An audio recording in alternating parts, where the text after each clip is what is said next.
Tonight on Shock Sports, Josh wears McLaren merch. I wear McLaren merch. Ciara wears McLaren merch.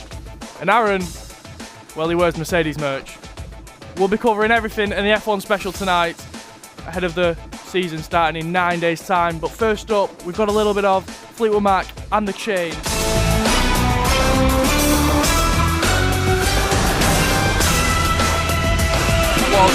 By Fleetwood Mac, a song that is synonymous with what we are doing today.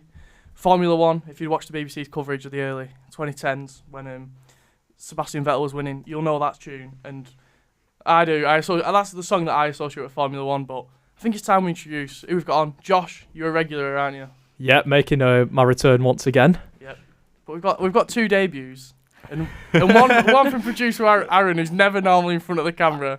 Yeah, he somehow dragged me out to be on the show today. I usually sit behind that window, nice and peacefully, but here I am. And Ciara as well. Hello. We're all members of Shock, all secret Formula One fans. I didn't know any of you were, to be honest. And then Josh mentioned and went, "Oh, my wheel knowledge is on point," which really cracked me up. Well, I not to toot my own horn, but I'd say that's pretty accurate. Yeah. But we are going to start with a feature that is really great on radio and doesn't require any visualization at all.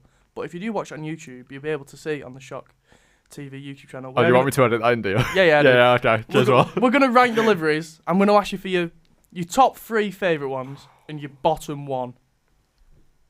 Am I starting? Yeah. That's really hard. I don't think it is. The lineup from this year has been one of my favourites as a whole, I think. There haven't been many surprises, have there? No, yeah. Like the Mercedes, I'm going to put number 1.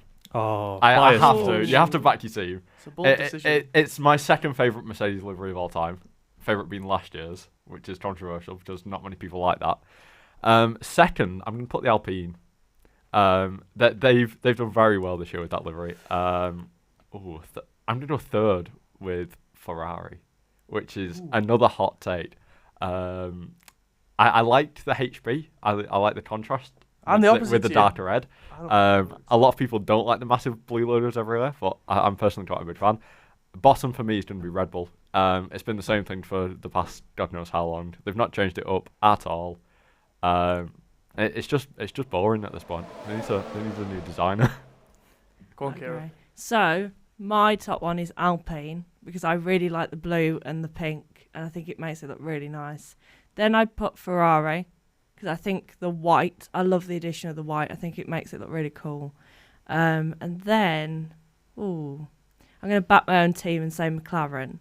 I know that it hasn't really changed and they've taken away the blue and that's it, but it still looks really clean. And the bottom one is Red Bull because it's boring. Does it not work, though? Yeah, I understand what you're saying. I guess you can kind of with if it ain't broken, don't fix it type, but...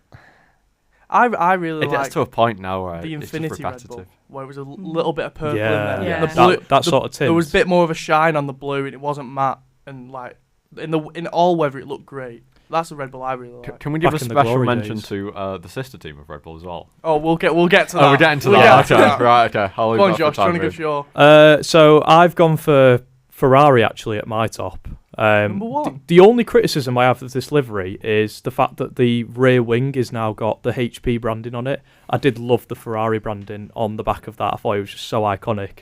But I think the red and white works a lot better, maybe, because we've had red and black for so long.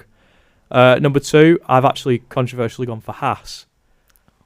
I thought, honestly, I think it's got so much more depth with it because it's no longer just a carbon fibre livery. It's now... there's a lot more, it pops out a lot more, it's got a lot more depth to it. It's them classic Haas colours that we all know and we all love. And finally, just because they've gone so bold, I have to give it to Racing Bulls as third. Yeah, that's fair. In terms of what I think is the worst livery, it was an easy one for me. It's Sauber. Yes. It's an improvement on last year, but ultimately... I'm not going to sit there and say kick or stake should be on an F1 car. I think it totally defeats the entire brand of Sauber, and I'm not particularly a fan of it. The Sauber looks like they've just chucked a bucket of Flovis paint over the front of it. It's very Adobe Photoshop. The renders of that Sauber look really good though. Yes. When they were first released, and then we saw the actual launch. Yeah, the press release for that was very good, and Yeah. I was quite excited for it. And then they released that on the F1 Live event, and I think everyone's hopes had plummeted. Yeah, it wasn't amazing. The Visa Cash App RB, AlphaTauri, Racing Bulls, Toro Rosso, Minardi, whatever they're called now. I really like that. Yeah. I think it's great. They have done very well there, to be fair. The white works so well with like the red and the yellow, the Red Bull logo, but also with like the Visa and the Hugo Boss logos. They contrast it really nicely. I do like that. I like the contrast of having a really bright white car, because I'm looking at these liveries here. They're all very dark colours. Yes, I'm going to add that. We're at that point now where the teams aren't scared about the weight that they're putting colour on the car, because the first season of the regs, it was carbon. Oh my word. Red Bull, red Ferrari, silver Mercedes, carbon. And Yeah. it wasn't. You could only just about tell the difference between. Yeah. I think it was the McLaren at the time, and maybe the Red Bull. I think. Yeah. They I think were it's very similar on track when they whizzing past at God knows what speed. It's easier for me to say the ones that I don't like. I think I like them all. Do you want to do your bottom three and Yeah, your top one? No, I really do like the Alpine. I'm glad that they've stopped messing around by going full pink then blue. I'd rather them just go full pink for the full season. I thought it was great. But the pink on the front and the pink on the back works really nicely. I like the Williams as well. It's a bit of a throwback to the older Williams with the amount of white on it contrasted with a lighter blue. Just needs like a yellow one. I chuck in a yellow on that. Oh, like the camel livery. Yes. The camel sponsorship back in the day. Oh, in yes. the 80s. Nigel Mansell. Yeah. Oh, nice. Yes. What a callback that is. But should we settle what is the best one? Because you've all said Ferrari. I'm not a fan of that Ferrari. But if we're settling that Ferrari is the best one, Why do you not? I won't put What's it as your- the best one. Yeah. I don't. No. I think the white is too much of a contrast. It takes up too much, and I think if they swapped it for black or maybe carbon, it would have looked better. What are we judging this on? Because Just we can, personal preference. Personal preference. I've not got like I was a, to say, because I've not got a 1 to 10. we can go list. for like what's the word? I've forgotten the word. This is humbling. This is really good for the radio. Yeah, this is really good for the radio. We'll be producing next Technical innovation week. Yeah, or artistic innovation, yeah. like spicing things up a bit. Because if we're going off that, it's the RB without a doubt. I will the just- RB's great. I will just say I want to throw a bit of a spanner in the works. You know, we are the sports show, of course. I think I'm the one person in this room that doesn't think the Alpine livery is all that. I think Why? it's I think you are, yeah. Why? because personally, I just don't like the BWT sponsorship. I think it just doesn't work for Alpine at all. It might have worked for Racing Point back in the day or Force India because They went the whole way with it, didn't they? They Yeah, just went exactly. Fully pink. I think you either have to go all the way or not at all. I think Aston Martin got it right in 2021 when they had that little pink streak that went across. I really liked that. I thought that was quite subtle and quite I'm gonna nice. have to Google that. But if we go back to 2021 and we saw the original Alpine livery, that lovely sort of French flag contrast, I want that back. And the fact that BWT has stole it away, I can't get over it. So Yes, I agree with you. The French flag on the back of the engine it was great. beautiful. And when they had 2 French drivers as well, it was the real French. Well, that was Great. controversial on its own. I'm looking at the pink stripe now on the Aston Martin that you mentioned a couple of years ago, and yeah, I remember it. It does look quite nice. I'll give you that. There you go. Should we cover testing, because that was the major event last week, It was. Yeah. ahead of the Pre-season race testing. ahead of the racing weekend on the 14th of March. So we're not that far away. No, 11 it's days. very exciting. 9 And days, sorry. Drive to Survive comes out on Yes. Friday, which is Yeah. a whole other kettle of fish. Season 7, are we on now? Is that? Yeah. Yeah. Yes. Yeah, because they've started recording season 8. I'm not at a the fan minute. of Drive to Survive. Yeah, I can No, agree to that. I agree with that. I think I stopped watching after about 4 seasons, just because it felt way too over dramatic and They do have a habit of twisting things. Yeah. It feels like a soap opera. I think it's great to learn about, like, not the lower teams, but the teams that don't get as much coverage. Yes, This I is agree true. with that. Because yeah. whatever happens to them doesn't get twisted. Like, we wouldn't know about the door getting smashed at Haas and that ran without it. And like, you learn about characters like Cyril Attiboul when they were at Renault and stuff like that, that was good. But then they twist the operations with like the big teams and make it out to be a bigger deal than it is, or to say someone said this and they actually didn't, stuff like that. But testing was last week, 3 days. This big surprise. Testing was very interesting, I think. Yeah, This year. the big surprise was the Williams. Yes. Yeah. They're looking like they're top of the midfield. I think from a team management perspective, James Vowles is one of the most underrated people on the grid. James Vowles is I great. agree. He Yeah. speaks with so much confidence. He does. He just has that passion that F1 needs at the minute. Obviously, not training, but working with the Mercedes team for quite a while before transferring over to Williams, I think. Yeah, he he done took- him a very good. Took his time in the background, built himself up in a really successful team, and has now used that knowledge bank to project it into a smaller team like Williams. Yeah, so Carlos Sainz, he was the fastest on day 2. He led. It was only a small gap, 0.031 seconds to Hamilton, who was second. The best times were set on the second day, but we had some weird stoppages as well. Did you see that? Yeah, the minibus and then the window falling through the start-finish line. Well, That- it also chucked it down in Bahrain. Bahrain, which yeah. I just thought that was the biggest surprise for me because I don't think I've ever seen Bahrain actually rain. The Right. power went out as well. We're forgetting that. Yes, Yeah. day one. How good would that have been if it happened on an actual race weekend? God, that would. I just loved Oscar Piastri's tweets, like who turned off the lights. Just found that, I found that hilarious, while Ferrari was scrambling to, get themselves prepped and find out what on earth was actually going on. McLaren were just sat there having a laugh. Yeah. I love testing this year. I thought it was great. There was Red Bull were not on it No, at all. Red Bull are really struggling in testing. They encountered a lot of problems. They did the lowest amount of laps in mileage. They did 304, whereas Mercedes did the most with 458. What are your thoughts on that? What does it mean anything? First of all, because there's 2 weeks between testing and the start of the race. Lots of things can be fixed between them. I think there is time for them to solve things, and we also have this issue not issue, but scenario that arises every year about everyone accusing or suspecting that everyone is sandbagging and not showing the true pace Yeah. and all that waffle. But it is interesting to see Red Bull's not downfall, but to see them struggling for once because we've had such a long They did struggle last year though. Towards the end. the end, yeah. To see them slowly decline in the last few races of last season and then coming into testing this year, it'll be very interesting to see. Obviously, they've lost a lot of key personnel from their team. On the most notable being obviously Adrian Newey leaving for Aston Martin. He started this week. Is he think officially so. I think working so, on the yeah. car? Is it? Yeah, on Interesting. Monday officially came in and shook hands with Lawrence Stroll. One of the most frightening images for other teams I think I've seen in a long time. And that's just Lawrence Stroll. It's interesting to see with Red Bull. Obviously, this is the last year of using the Honda engine before they switch to Ford. Well, it's Ford branded, but it is Ford their branded, own. yeah. But yeah, it'll be interesting to see what that does for them, whether it improves or we see them fall even further down. Obviously, this is next season, not even the upcoming season, but it will be interesting to see how things change for them. Well, it's the same for Aston Martin, I suppose you could say, moving from Mercedes to Honda engines as well, I believe. Have So they? I swear it was Honda. Or am I making this up? I'm- Have I just totally plucked that off? I in feel a- like I've I'm not heard sure. that. Yeah, I feel like that was announced mid last season.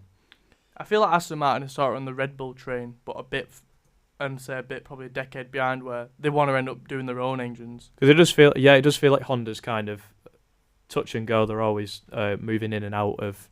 Well, they did. Formula One. They left and then came back, didn't they? They had a team that went under financially, sold it for £1 to, I believe it was Braun, Ross Braun, and Yes. he obviously took that to the next level really, the biggest one-hit wonder we've ever seen. Long diffusers. That documentary is amazing. I don't Oh, know if wow. anyone's watched it. So well it's put an together. amazing documentary. Aston Martin are using Mercedes engines this year. In 2026, they'll be swapping to Honda engines. Yes, okay, so I didn't Yeah. just make that up. No. Oh, thank goodness. My heart sank for a minute when Will Valentine just looked I- at me very I- blankly. Clueless. I hadn't heard that news. It is new news. Well, to me, anyway. I think that's going to be massive, and again, it's just playing into these rumours of Verstappen to Aston Martin, where I he could don't potentially. think that'll happen. No. I don't, but obviously the media are absolutely eating it up as they always do. And if, Go on. go on. What were you going to say? I was saying to Josh earlier, just before we came on air, that I do wonder how long Verstappen has left in the sport. Like, not from a retirement point of view, but just getting sick of the sport, because we've had all this uproar with him about obviously the F1 Live event that he was claimed he was going to be ill for, which was an interesting statement to make. But he just doesn't seem happy in the sport in the way that he used to be. Well, that's not because he's not winning everything anymore. He gets a lot of... Some criticism that he gets is fair and due, but he gets a lot of undue criticism. Yeah. And he's from, like, the FIA as well. Should we talk about the swearing ban and how, well, daft that is? Go on, Ciara. It is very daft, isn't it, really? Are we, like, hiding drivers' true emotions here now? Yeah. Swearing, as much as you might want to admit, it happens everywhere in every form of life, no matter the job. And F1 is one of the highest emotion sports anyway. So it's always going to come out, especially with the type of character that Max is. Is that right? Yeah, but I don't think Max helps himself. In that whole F1 Live event, he just stood there and said nothing. Like, that's not going to help his image at all, is it, really? I think they're all banded together, though. George Russell seems to be leader of the drivers' group. Not anymore. No, it has changed. And It's Carlos Sainz now, which I thought was a real surprise. I would have never thought Carlos would really take on that kind of role. I think it's good, though, that the drivers are banded together, and Yes, because absolutely. it is such a daft issue that didn't need to be made. I did wonder, like, to what extent they would enforce it, but I read the other day there was it was in the WRC, I think, a French rally driver got fined for swearing during one of his media interviews with the €10,000 fine. So that was interesting to see it actually being enforced, and I expect that it will happen at some point during the upcoming season. You can it clocks up basically, so you get fined £10,000 the first time, and then gets to a point where you have to miss races, Which is outrageous. Yeah, Yeah. it is. Like, it's daft. And then I saw the FA president Mohammed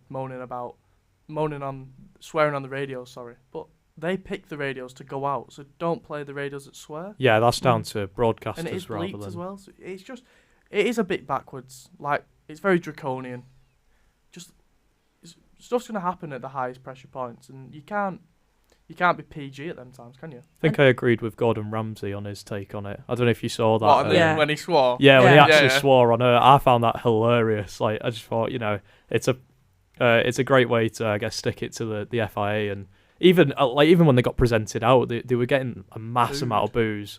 The crowd were not pleased. So I think it as much as the public can't do anything about it as fans, surely that's got to send a message to the FIA that maybe it's time to scrap certain rules and do more what the public want. Like they say, though, it is becoming less about what goes on track. Like, Yeah. if we look towards Las Vegas when that race was first introduced, the amount of backlash that race got just from a...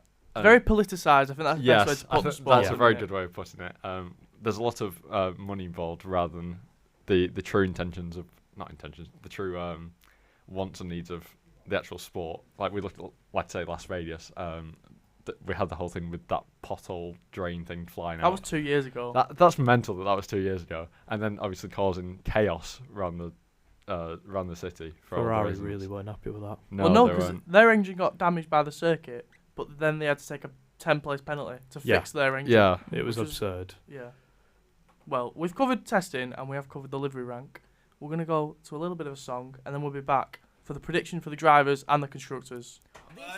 That was Friday. And we're back for the sports show, doing a Formula 1 special this week, and we're going to cover Lewis Hamilton at Ferrari next. yes. Here we go. It was a big shock. It was about this time last year when we It found was. out. It was a big shock, but I remember as a Mercedes fan at heart, it was a tough one. It was a very tough day. That was. I think he looks good in them red. It does. In them red overalls. Quite good in He the looks red great. overalls. Yeah. Feels like it was meant to be. He's got his spark back, which He is has. really Yeah. nice to see. He was a man that was moping round, and he had no enthusiasm, if I can get my words out. And now he looks like he's 23 and he's getting his debut again. It's like 2007 all over again. He looked very comfortable in that. You wouldn't think he's Ferrari age during 40 testing. now. You would not think he's 40 years of not age. at all. I mean, he looks totally revitalised.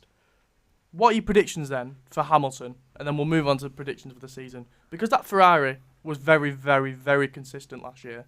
Do we think he has any chance at all of winning number 8? I think he does. Oh, that is bold. That is bold. That is. I have hope that he will win his 8th at Ferrari in either, maybe not this year, maybe he needs a season to settle in, but second year, I think he's up there for it. Do you know what? I don't think he'll do it this year. I do think he needs a year, but there is a possibility that he could do it as long as he remains settled and happy like he is now. There is a chance. He's got his physio, Angela Cullen, back as well. Yeah. Josh, do you think do you think he can do it? Get his 8th? I think it's going to come very close, but I can see another heartbreak on the horizon where he just narrowly misses out. I don't know whether that'll be to Norris, to Piastri. Glock's going slowly. As happened in 2008. Is that Glock? Is that Glock going slow? Oh my god! I'm not going to repeat the whole thing.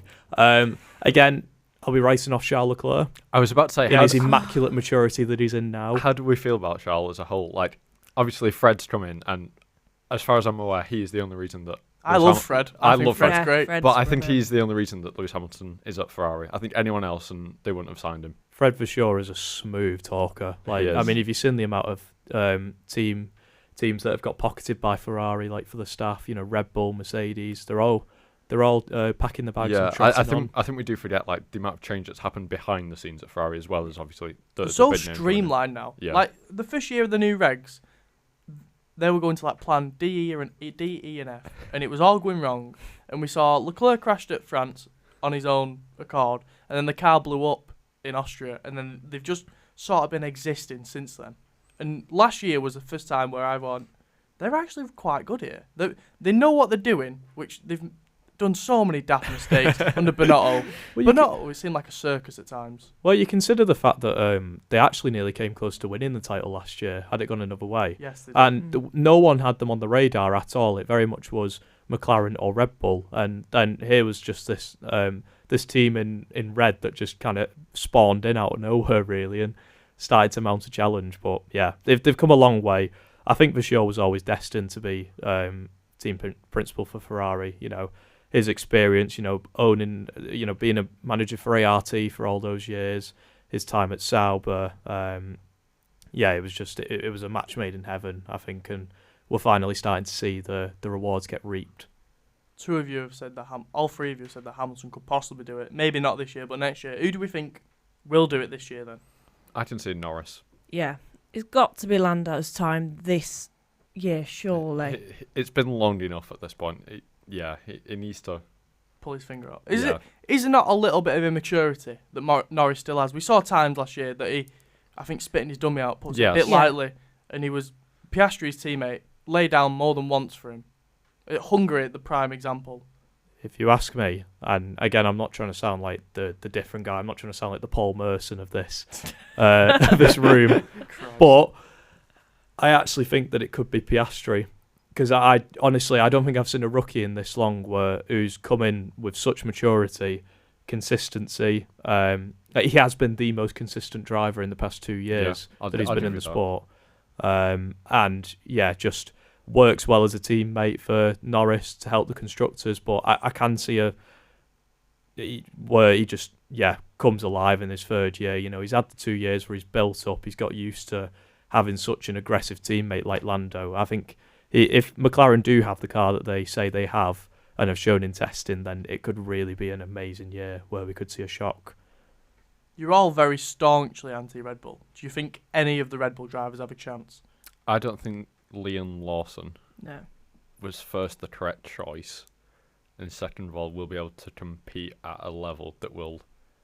Like, last year we saw Checo Perez leave Verstappen out to dry on so many occasions. It was always Verstappen at the front, Perez sat down in 13th, and then he was fighting with the likes of you McLarens and you Ferraris. Well, he was fighting with Lawson on more than one occasion. Yeah, absolutely. He was fighting with Williams, wasn't he, really? Don't diss Williams. They got my team. Alex Albon, Carlos Sainz and James Vowles.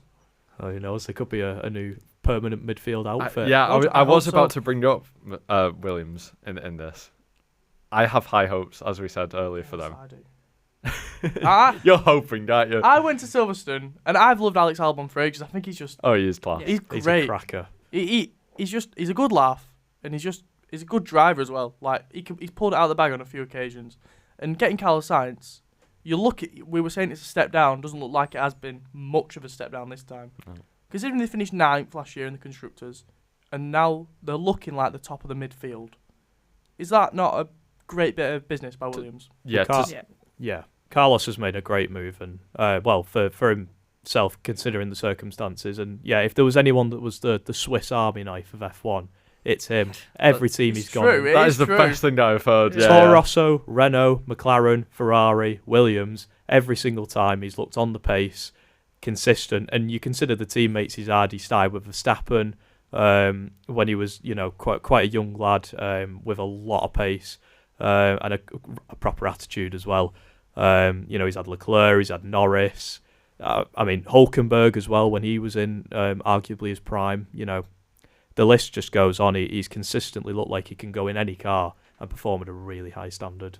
I'm going to push you now for the constructors as well. I have a feeling I know what you're all going to say. Go on, Aaron. Who do I want it to be? Well, who do you think? Because one of them thinks a different So things. I would, of course, want it to be Mercedes, but I think we could see Ferrari here.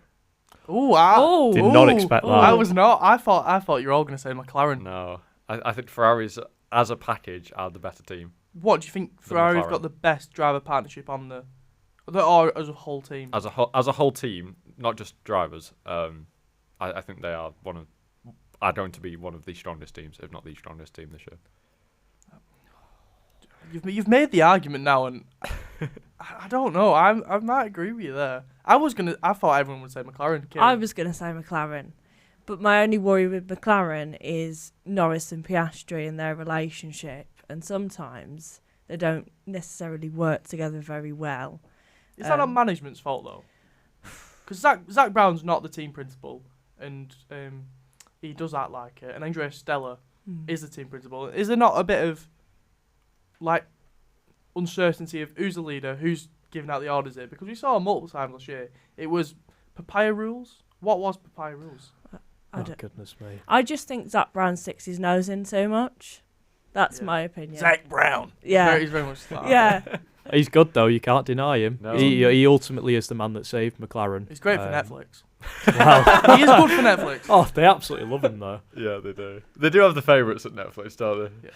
No, I'll jump on the McLaren hype train. I'll get the badge in, cameraman. Unbelievable. I know you can't see it well. I have got a McLaren top on. He does. Yeah, I think McLaren will get it. It's going to be a close fight though. I wouldn't count out Mercedes.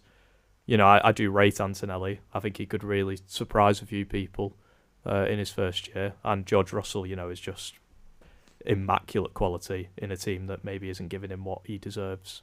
Yeah, we're going to play the Carlos Sainz anthem from his time at McLaren. And then we're going to get on to standouts of the year, underperformance, and the rookies, because there are quite a few rookies this year. Yeah. It's great, but it is a little bit of smooth operator. He is the smooth operator, as Josh said, the Swiss Army knife. But I digress. Standout of the year is my next question for you all. Are we talking for this year or for last year? Oh, this year. This year, yeah. This year. Okay. Who's starting on this? You start, Josh. You right. You put me under pressure now, guys. I can't deal with it. Would you like me to start then? Yeah, go on, Will. Go on. I think, even though he's taken a bit of a downgrade and he is quite old, Carlos Sainz, I think if he can consistently just finish, 7th, 8th, 6th in that Williams that was 9th last year, and he might not get wins or podiums. I don't expect him to, but it will be an amazing season and show that he is a real driver that can do it in a car that's fast and a car that is up and coming, which I think the Williams aims to be. I think Alex Albon as well, I'm going to chuck in there. Alex Albon's another one that he's been around a fair few years now, couple of podiums, had a big drive at Red Bull, stepped down, and he's now in a team that is progressing up the field. This is the first year, though, he's actually had a teammate at Williams that's going to put him under pressure. 100%. Yeah. Go on, Josh. Who's your... Well, there's two that stick out for me. And I will say, I will mention Nico Hülkenberg as one of them. The only thing is that I think is going to hold him back is... don't look at me like that. We look at Josh in the studio as if to say, are you okay? No, because if you... right. Can we just Famous rewind? Nico Hülkenberg that has never got a podium. Yeah, but all won a you race. consider the cars he's had. I think the only year really. I think there well, might be a reason for that, if I'm being honest. Well, there's Yeah. 2 years. There's his time. I think it was at Force India in the very early days, around what was it, 2012ish, and then you go to Renault in 2018. Those were the only real times he actually had a chance. And I think he'll do very well with Sauber. He'll outperform that car. It all just depends on how much of a bad job they do this year, because if there's anything to go off of last year and how they absolutely murdered Valtteri Bottas, I'm not sure. Other than that, though, I'd say, Fernando Alonso sticks out to me as well as maybe someone who's going to outperform his car to quite a large extent and, keep Aston Martin in the fight when really they're looking to die down a little bit. That's all Fernando Alonso's done throughout his career, though, isn't it? Really. Ciara, who's your standout of the year? Or gonna be? It's a difficult one. Well, I've got two. I agree on Sainz. I think this is his time to shine, and also I think he'll provide a big challenge to Albon, because I don't think he's had a strong enough teammate to provide a challenge to him yet. But I'm also going to say Piastri, because I think that he may go toe-to-toe with Norris for the Drivers' Championship. It's a bold prediction, but I love it. I love it. It's great. Aaron? I'm going to throw an absolute curveball in here for you, Will. I swear to God, if you say Damon Hill. Kimi Antonelli. Ooh. Oh, that is bold. Ooh. He has shown amazing talent. He's young. He has the passion for the sport. He's not sat here getting bored every day. He's new. He's exciting. I've got high hopes for him. He's got the Verstappens about him, hasn't he? I know you'll hate to admit it, where Potentially, 17-year-old driver, young driver, coming into a big team. Yep. Straight away. I can't disagree with you on it, because even Lewis Hamilton was bigging him up, saying he's like the perfect successor to him in that team. Absolutely. So if you're getting a 7-time world champion saying that, and current Ferrari driver, definitely that's a real I also think promising look. Ollie Behrman is one to watch, keep an eye on. He is in a Haas, so are we expecting huge things? No. But in terms of performance, I think he's one to keep an eye on, because in that Ferrari last year, he did exceptionally well. You saw he came in, Carlos Sainz had appendicitis. One practice session, one quali, bingo, 7th place. Have that. Considering it was Jeddah as well, and that's a really hard track, especially for rookies. I can imagine a lot it's of hard them on struggle. the F1 game, mate. Lord knows what it's like in real life. Well, Singapore and the Jeddah Corniche are some of my specialties, so I have to disagree with you on that. But can we just pause and rewind and just focus a little bit on Haas? Yeah. Because one thing that really became apparent to me is they did the second most laps out of anyone in testing. Yes. And they were on average about 3 seconds behind everyone else. I mean, I'll ask you, Will, as the host. What is that a cause for concern? Is it sandbagging? I think they're 100% sandbagging. Yeah.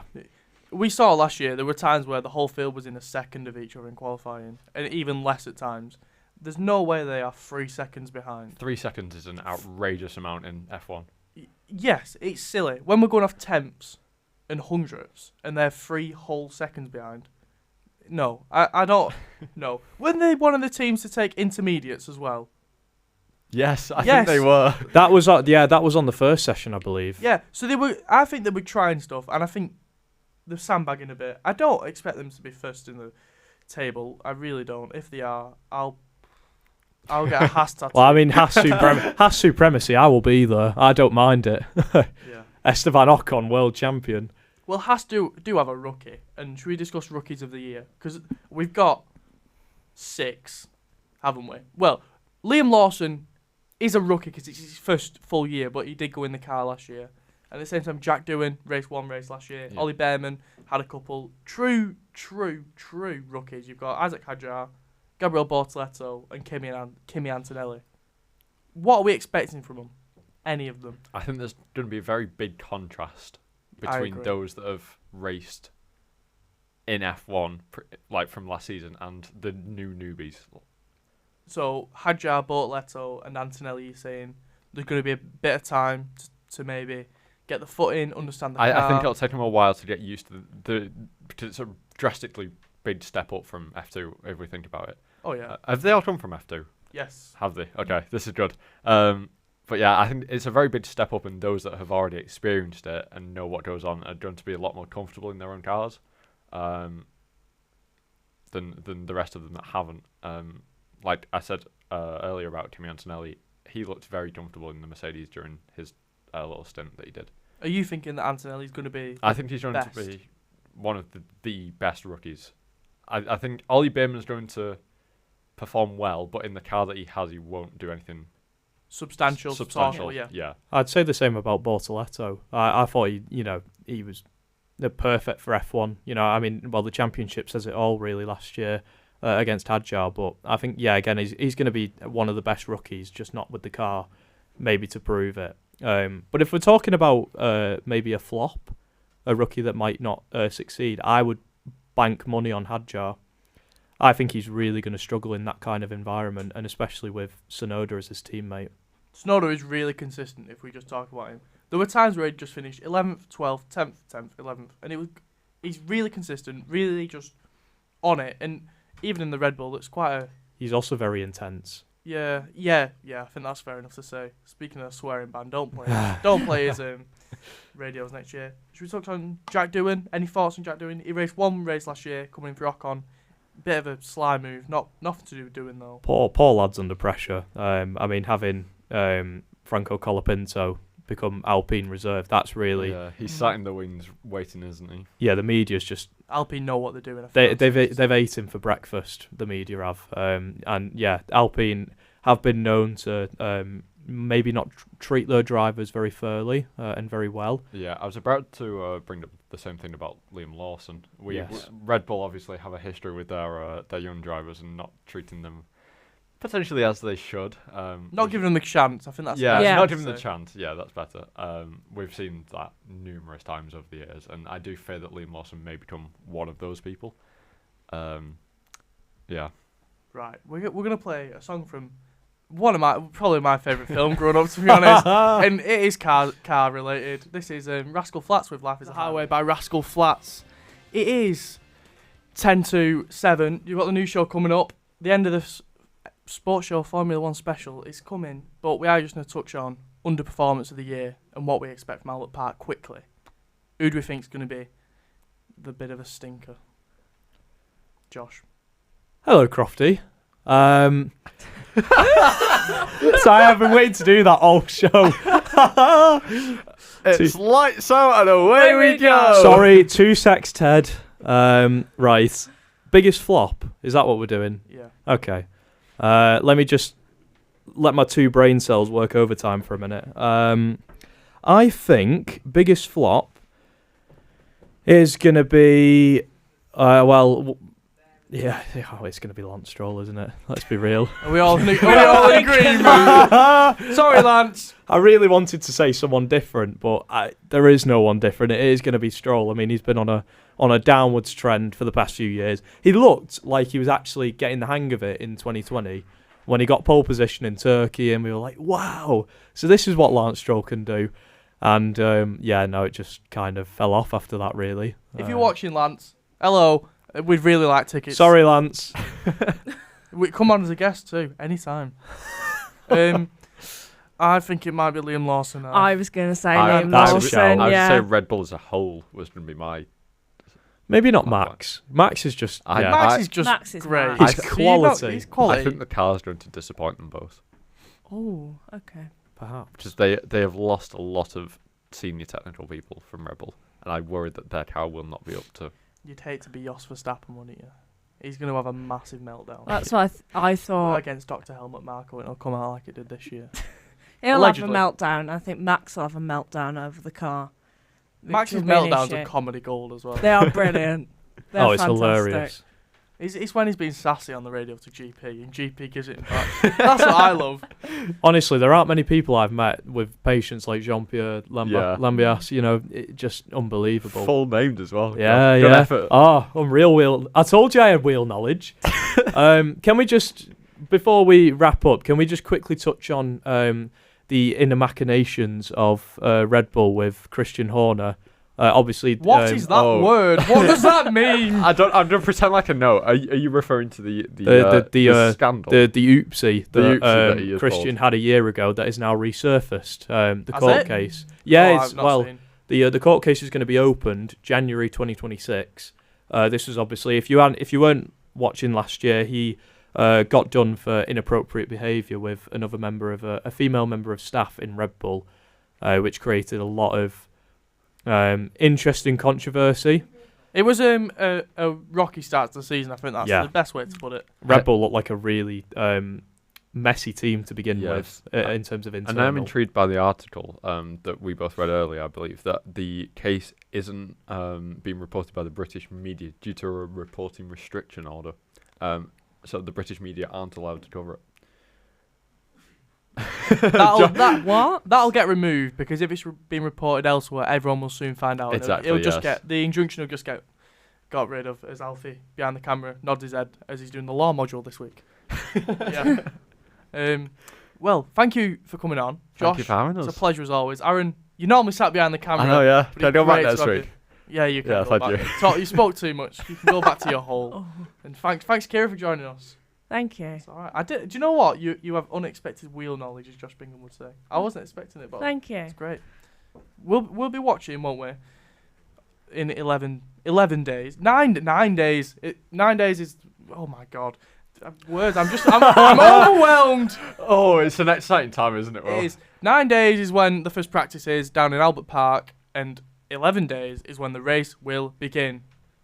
I'm very excited. You can find everything that we do at Shock TV, and you can find this on Mixcloud. Oh, he's done it! That's the first time I think you've done that. Well done, Will. Yes. I'm so proud. Thank you. Oh, yeah, you're going to bring a tear to my eye. And on that bombshell,